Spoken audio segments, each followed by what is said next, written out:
गरिरहेका छन्। त्यसले गर्दा सस्तोहरूमा चाहिँ के गर्दैछ भनेपछि अब भोलाटाइल बढी चाहिँ यिनीहरूमा उनी भएको हुनाले अब एक्जिट गर्न पनि सजिलो हुन्छ होइन। प्राय खेलाडीहरू भनेको पछि त अब एकदमै बुलिसको ट्रेन आइसकेपछि मात्रै अलिकति लो क्यापहरूमा अरूमा चाहिँ जाने त्यसपछि हो। सुरुमा भनेको त लो क्याप जो विशेष गरेर लो क्याप भन्दा मिड क्याप र हाई क्यापहरूमा नै आउँछ। यदि बुल सुरु हुने हो भने मिड क्याप र विशेष गरेर फर्स्ट स्टेज भनेको हाई क्याप। किन आउँछ त भन्दाखेरि अब हाई क्यापले थोरै बढ्दाखेरि मार्केटलाई चाहिँ बढाउनुमा एकदमै मद्दत गर्ने भयो होइन। अनि त्यो पछि चाहिँ के हुन्छ भने ठुलाहरूलाई त किताहरू पनि कलेक्सन गर्न धेरै हुन्छ। ल भने एउटा किताबाट ₹10 आयो प्रफिट आयो भने धेरै हुन्छ प्रफिट र उनीहरूलाई बेच्न पनि त्यति गाह्रो हुँदैन के। जुन जस्तो लो क्यापहरूको केसमा हेर्ने निकै गाह्रो हुन्छ।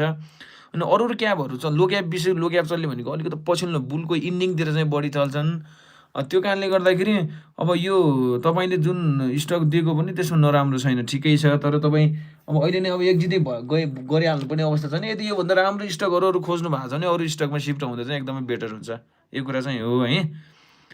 त्यस कारणले गर्दाखेरि अब जेएनजीहरूमा मुभमेन्ट आउने कुरामा त दुविधै छैन। यो कुराहरू यहाँले बुझ्नु भएको छ या छैन। अब हाम्रो अब पालो भनेको जेएनजी स्टकै हो हेर्नुहोस् है।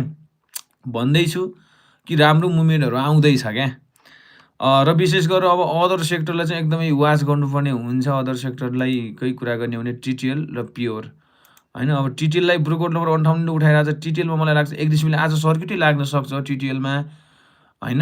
त्यो कारणले गर्दा टिटिएल लगभग यो रेन्जमा उठाउनुपर्ने स्टक चाहिँ हो। यहाँहरूसँग पैसा छ भने उठाउँदा हुन्छ साथीहरू।